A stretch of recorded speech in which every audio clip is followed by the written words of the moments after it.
অবশেষে আজ এমপিও শিক্ষকদের এইমাত্র প্রজ্ঞাপন জারি হল। প্রধান উপদেষ্টার কার্যালয় থেকে বাড়ি ভাড়া ২০% মঞ্জুর। জরুরি বৈঠক শেষে অর্থ উপদেষ্টার হাতে প্রজ্ঞাপন হস্তান্তর। কার্যকর ২০২৬ সালের জানুয়ারি মাসের বেতন থেকেই যুক্ত হবে। অবশেষে স্বস্তির নিঃশ্বাস। এমপিও শিক্ষকদের মুখে হাসি। প্রধান উপদেষ্টার ঐতিহাসিক ঘোষণা। দীর্ঘ আন্দোলন, অবিরাম দাবি আর চোখে জল মুছে আজ অবশেষে স্বস্তির খবর। হ্যাঁ, প্রধান উপদেষ্টার কার্যালয় থেকে জারি হয়েছে সেই বহুল প্রতীক্ষিত প্রজ্ঞাপন, যা বদলে দিতে চলেছে এমপিওভুক্ত শিক্ষকদের জীবন। বন্ধুরা, আজকের এই গুরুত্বপূর্ণ নিউজটি এমপিওভুক্ত শিক্ষকদের জন্য খুবই গুরুত্বপূর্ণ হতে চলেছে। তাই অনুরোধ রইল ভিডিওটি শুরু থেকে শেষ পর্যন্ত দেখবেন এবং মূল আলোচনা যাওয়ার পূর্বে এখনও যারা চ্যানেলটি সাবস্ক্রাইব করেননি এখনই চ্যানেলটি সাবস্ক্রাইব করুন, কেননা সবার আগে সত্য খবর পাবেন আমাদের এই চ্যানেল থেকে। আমাদের সঙ্গে যুক্ত থাকুন। আজ বিকেলেই প্রধান উপদেষ্টার কার্যালয়ে অনুষ্ঠিত হল এক জরুরি বৈঠক। উপস্থিত ছিলেন শিক্ষার উপদেষ্টা, অর্থ উপদেষ্টা ড সালাউদ্দিন এবং বিভিন্ন শিক্ষক সংগঠনের প্রতিনিধি। দীর্ঘ সময় ধরে আলোচনা শেষে প্রধান উপদেষ্টা নিজ হাতে স্বাক্ষর করেন ঐতিহাসিক প্রজ্ঞাপনে। শিক্ষক জাতির বিবেক, তাদের চোখের পানি মানে জাতির অপমান। আজ থেকে তাদের প্রাপ্য আর বিলম্বে নয়, মর্যাদার সাথেই ফিরিয়ে দিতে হবে। যে জাতি শিক্ষকের কণ্ঠ থামিয়ে রাখে সেই জাতি অন্ধকারে হারিয়ে যায়। আমরা চাই আলোর পথ, আর সেই আলো জ্বালাবেন আমাদের শিক্ষকগণ।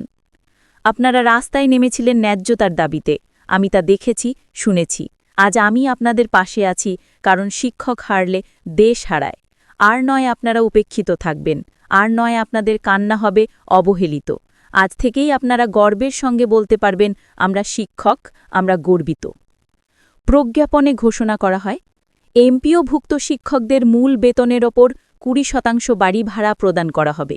কার্যকর হবে ২০২৬ সালের জানুয়ারির প্রথম সপ্তাহ থেকে। পাশাপাশি অন্যান্য ভাতাও বাড়ানো হবে ধাপে ধাপে। মনে আছে, গত কয়েক মাস ধরে শিক্ষক সমাজ রাস্তায় রাস্তায় দাবির পতাকা তুলেছিলেন। কখনো রোদে, কখনো বৃষ্টিতে তারা দাঁড়িয়েছিলেন নিজেদের প্রাপ্য পাওয়ার আশায়। তাদের স্লোগান ছিল একটাই, আমাদের ন্যায্য প্রাপ্য ফেরত দাও। অবশেষে সেই আন্দোলনের ফসল আজ মিলল। প্রধান উপদেষ্টা নিজেই বলেন, আর নয় আপনাদের আন্দোলন, আর নয় কামনা। আজ থেকেই আপনারা নিশ্চিন্তে পাঠশালায় ফিরে যান। প্রধান উপদেষ্টা বৈঠকের টেবিলে, পাশে অর্থ উপদেষ্টা ও শিক্ষার উপদেষ্টা। বৈঠক চলাকালীন শিক্ষক সংগঠনের নেতারা তুলে ধরেন মূল্যস্ফীতি, জীবনযাত্রার ব্যয় এবং শিক্ষকদের আর্থিক সংকটের বাস্তব চিত্র। প্রধান উপদেষ্টা মনোযোগ সহকারে শোনেন প্রত্যেকের কথা। শেষমেশ তিনি বলেন, শিক্ষক জাতির বিবেক, তাদের মর্যাদা রক্ষা না করলে দেশ এগোবে না। এরপরই তিনি স্বাক্ষর করেন প্রজ্ঞাপনপত্রে এবং সঙ্গে সঙ্গে সেটি হস্তান্তর করেন অর্থ উপদেষ্টা ড সালাউদ্দিনের হাতে।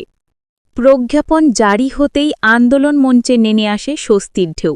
কেউ চোখে জল মুছে হাসলেন, কেউ ফোনে খবর দিলেন পরিবারের কাছে, আমরা পেরেছি। এমপিও শিক্ষকদের মুখে এখন একটাই কথা, ধন্যবাদ প্রধান উপদেষ্টা, ধন্যবাদ আমাদের কথা শোনার জন্য। আজকের এই প্রজ্ঞাপন শুধু একটি আর্থিক ঘোষণা নয়, এটি শিক্ষক সমাজের মর্যাদা, সংগ্রাম এবং আত্মত্যাগের প্রতি এক শ্রদ্ধা। এটাই হোক নতুন সূচনা। শিক্ষকরা হাসবেন, শিক্ষার্থীরা শিখবে, আর বাংলাদেশ এগিয়ে যাবে নতুন ভোরের পথে।